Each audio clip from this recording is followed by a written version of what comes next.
चल जी, क्वेश्चन मेरा ये था, मुक्ति के विषय का चुनाव करना और भोग की विषय का चुनाव करना, उसमें मतलब आसान काम नहीं होता है। हमेशा भोग की तरफ ही भाग जाता है ऐसा दिमाग, भोग की तरफ ही।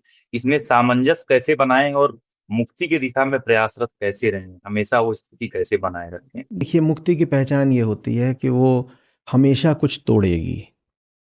हम सब अपने अपने ढर्रों में बहुत सुविधा से बैठ जाते हैं।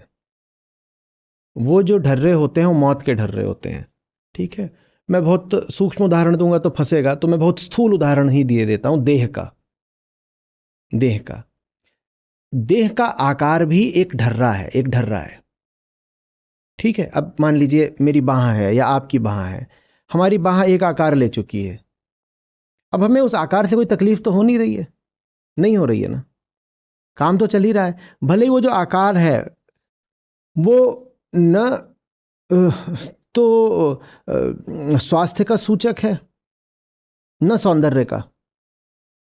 आम आदमी की जैसी बाह होती है, ठीक है, पूरा शरीर ही ले लीजिए, जैसा एक आम आदमी का शरीर होता है। आदमी माने सब, स्त्री पुरुष। उसमें से न तो स्वास्थ्य की कोई सूचना आ रही होती है, न उसमें कोई सौंदर्य होता है। लेकिन हमें कोई असुविधा हो रही होती है क्या? तो स्वास्थ्य भी नहीं है उसमें और सौंदर्य भी नहीं है, लेकिन सुविधा तो पूरी रहती है। ये गजब बात है। और यही इंसान की जिंदगी का दुर्भाग्य है कि स्वास्थ्य भी ना हो और सौंदर्य भी ना हो जीवन में, तो भी सुविधा हो सकती है जीवन में। अब लेकिन अगर मुझे अपनी बाह में स्वास्थ्य लाना है और सौंदर्य लाना है, तो क्या होता है फिर? बहुत दर्द होता है। मुक्ति की हमेशा निशानी दर्द है। मुक्ति कुछ तोड़ती है। मुक्ति कुछ तोड़ेगी, हमेशा तोड़ेगी। आपका पेट निकल पड़ा है, और निकला हुआ पेट स्वास्थ्य की दृष्टि से खतरे की बहुत बड़ी घंटी होता है। शरीर के किसी भी अंग से ज्यादा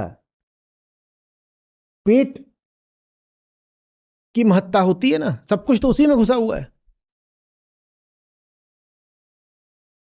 पेट को अंदर करके देखिए कितना मुश्किल काम होता है। मुझसे पूछिए ना, मैं बता रहा हूं कितना मुश्किल है। होता ही नहीं। लगे रहो लगे रहो। बाकी सब आप अपने शरीर के अंग ठीक कर सकते हो। पेट निकल गया, उसको वापस अंदर एकदम लाना बड़ा मुश्किल हो जाता है। आपकी बाह कमजोर है, आप महीने 2 महीने में आप करोगे, आपको अंतर पता चलने लगेगा। पेट में बड़ा समय लगता है अगर पेट खराब हो गया तो। अब आप एब्स एब्स समझते हैं ना आप? ये आप इसकी एक्सरसाइज कर रहे हो, देखिएगा दर्द कितना होता है। छाती का व्यायाम कर लो, कंधे का कर लो, हाथ पांव का कर लो, वो फिर भी झेल लोगे। और पेट का जब कराया जाता है ना, तो कराह ही कराह निकलती, जान चली जाती है पेट का करने में। और उसी पेट में आप पिज्जा डालो तो क्या होता है? हाँ। मजा आ गया। मरने वाले हैं, लेकिन 100 चीज खराब है पेट में, लेकिन फिर भी पिज्जा डालो तो मजा तो आ ही जाता है। आ जाता है ना। हम्म। न स्वास्थ्य है उसमें, न सौंदर्य है, लेकिन सुविधा पूरी है। न स्वास्थ्य न सौंदर्य, लेकिन सुविधा है, स्वाद है, और एक सतही सुकून है। और वही पेट ठीक करने पे आओ तो कितना कष्ट झेलना पड़ता है। ये मुक्ति और भोग की निशानी है। पिज्जा में भोग है, एब्स में मुक्ति है। स्थूल उदाहरण ले रहा हूं। कोई बोले कि ये देखो, ये पेट की चर्बी से मुक्ति समझा रहे थे, तो और किससे समझाऊं? जिस चीज से समझाई जा सकती उसी से समझाऊंगा। बात समझ रहे हो?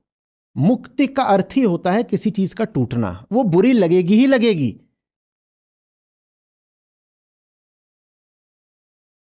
संत कबीर बोलते, हंसत खेलत हरि मिले तो कौन दुहागन होए। हंसते खेलते नहीं मिलते। हंस हंस कंत न पाइया, जिन पाइया तिन रोए।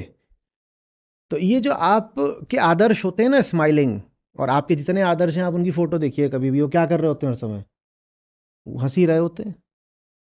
किसी भी क्षेत्र से हो, आजकल तो ज़्यादा पैसे के ही क्षेत्र से होते हैं, या तो पैसे या ग्लैमर, इन्हीं दोनों के क्षेत्रों से आदर्श होते हैं, या फिर मनोरंजन से होते हैं कुछ, या फिर कुछ राजनीति से होते हैं। वो सबके सब हंस रहे होते हैं, और हंसना तो तभी हो सकता है जब मुक्ति से उल्टी दिशा में जा रहे हो।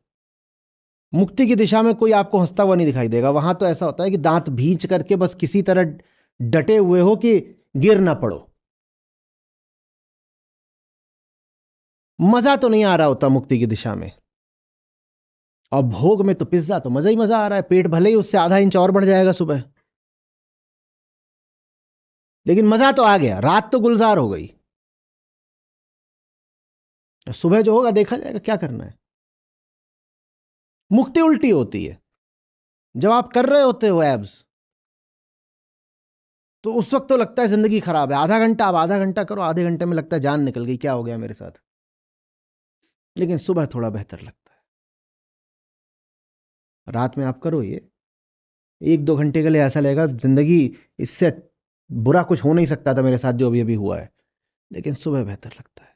पिज्जा उस वक्त अच्छा लगता है, और सुबह पता चलता है कि ये क्या, ये क्या।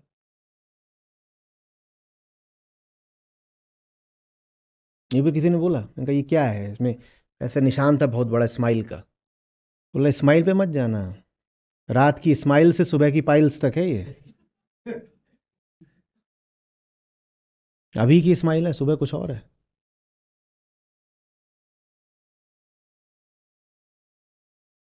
समझ में आ रहा है। भोग का मतलब ये है मजा आ गया, मुक्ति का मतलब ये जान निकल गई। अब इससे और मैं क्या ठेठ भाषा में बोलूं।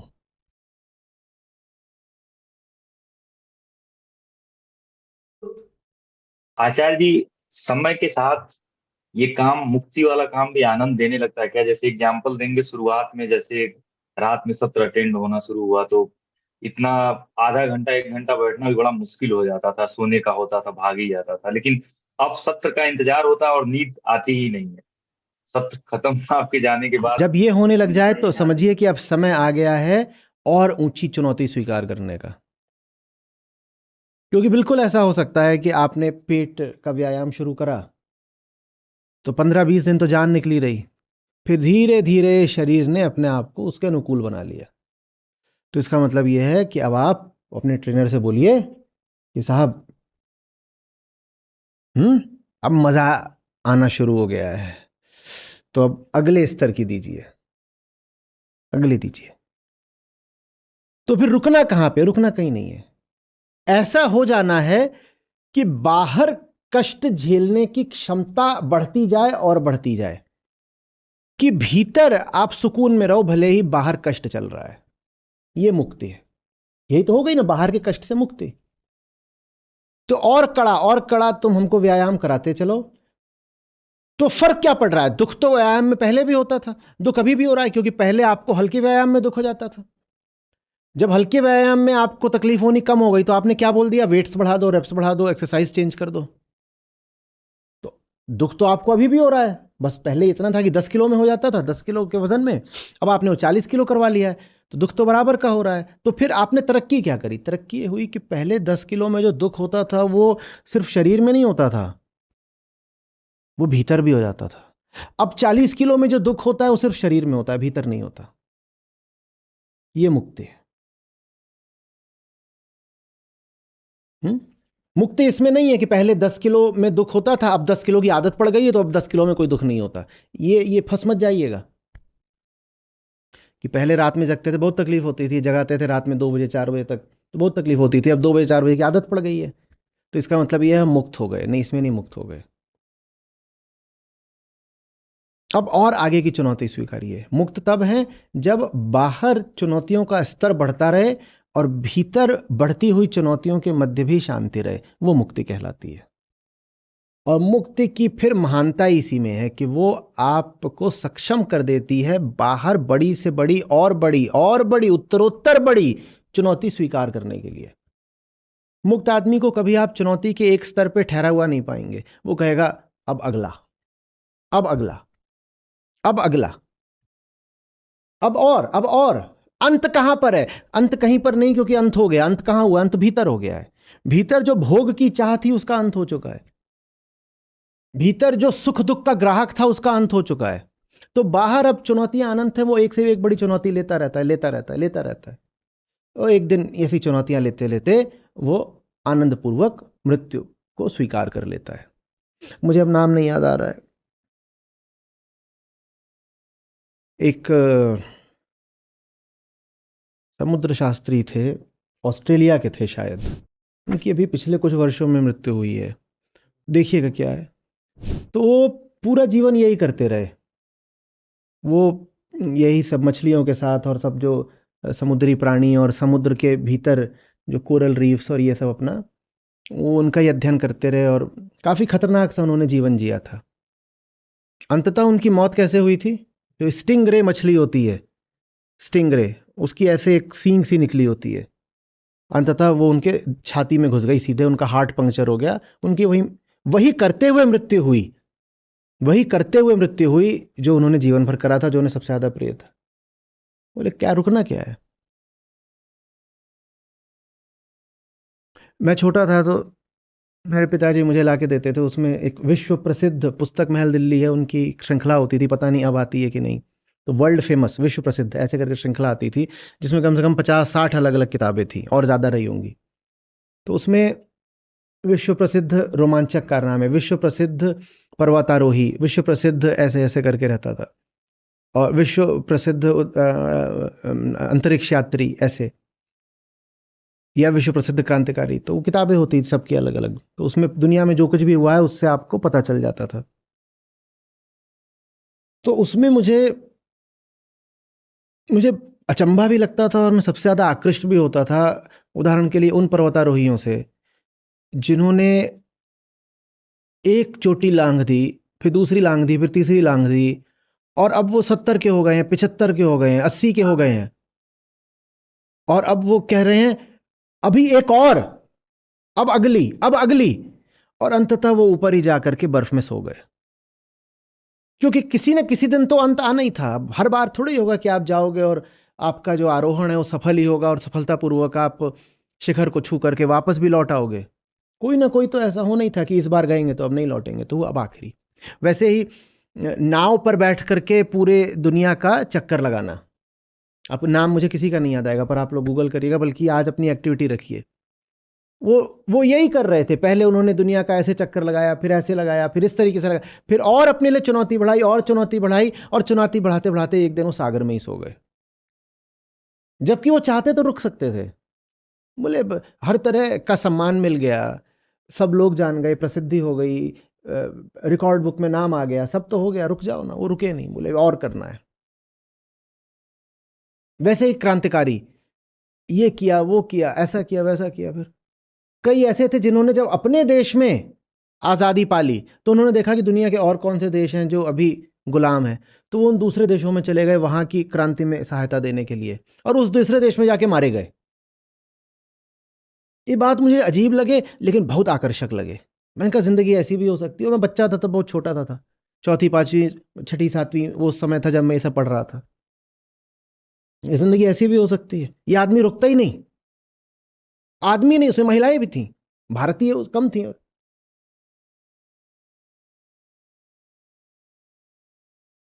तो ये भी तो हो सकता है ना, ये मुक्ति है, मुक्ति है। अब मुक्त व्यक्ति को इसीलिए मैं कहता हूं आप घोर कर्म में रत पाएंगे। उसके पास अब रुकने की कोई वजह नहीं। वही बात जो कृष्ण बोल रहे हैं कि मुझे पाने को कुछ नहीं है, लेकिन फिर भी मैं सदा कर्म में रहता हूं।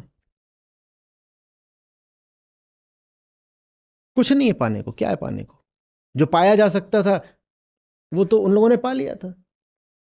वो आराम से कह सकते थे कि अब क्या करना है, आराम से एक उम्र हो गई है, बुढ़ापा गुजारो। जैसे आम आदमी लालायित रहता है कि रिटायरमेंट एट 45, ये जवान लोग सब हैं, इनकी सबसे बड़ी तमन्ना यही रहती है।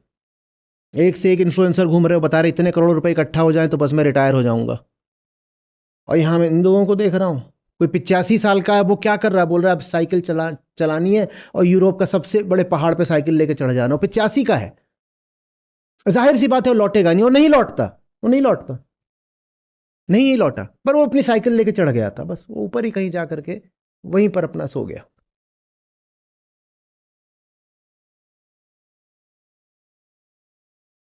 समझ में आ रही बात? मरने का इससे अच्छा तरीका क्या हो सकता है? जो ऊंचे से ऊंचा काम है, जिसमें जिस पर दिल आ गया है तुम्हारा, जिसको अपना प्रेम अर्पित कर दिया है, वही करते हुए ठीक उसी के बीचों बीच बस समाधि। मौत थोड़ी है वो।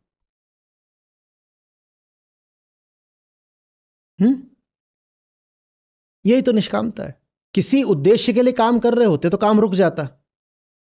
यहां कोई उद्देश्य ही नहीं है, एकदम निरुद्देश्य कर्म है, बस करना है इसलिए कर रहे हैं, अंत तक करेंगे और बढ़ाते ही जाएंगे, जितना आज कर रहे हैं उससे थोड़ी ज्यादा ही करेंगे आगे, और करेंगे। ये मुक्ति है। पिज्जा कितना खा लोगे? रुकना पड़ेगा। कृष्ण लेकिन कभी नहीं रुकते। ये भोग और मुक्ति में अंतर होता है।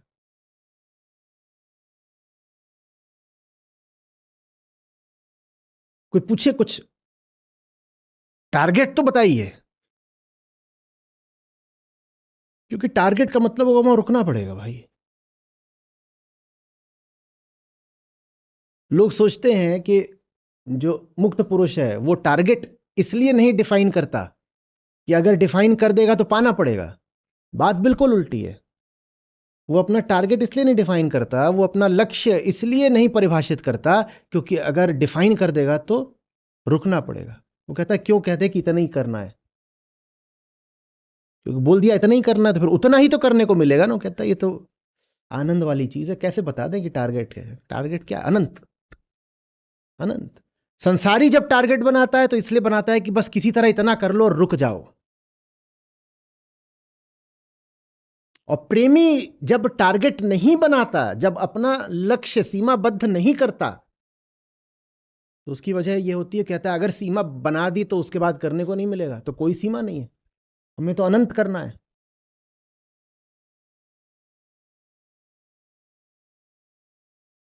आ रही बात समझ में? टारगेट तो घटिया चीज होती है। टारगेट तो नालायकों के लिए होती है, जिनके दिल में न प्राण हो न प्रेम हो। उनको देना पड़ता है कि इतना कर ले बस तू किसी तरीके से। जिनके पास प्रेम होता है उनको टारगेट दो तो अपमान मानेंगे। तो कहेंगे तुमने हमें रोक दिया, तुमने हमें हमारी औकात बताई है, ये कि ये संख्या हमारी औकात है।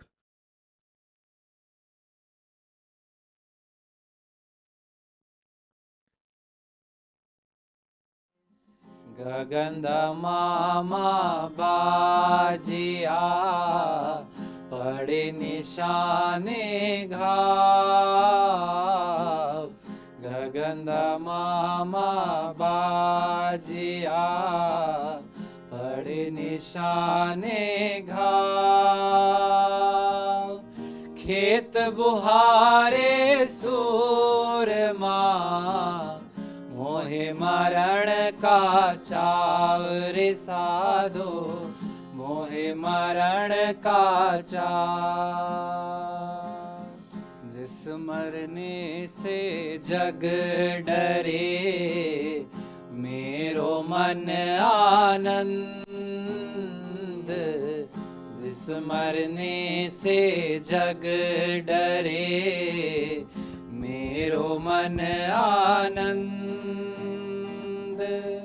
कब मरी हो कब भेटी हो पूर्ण परमानंद रे साधो, पूर्ण परमानंद।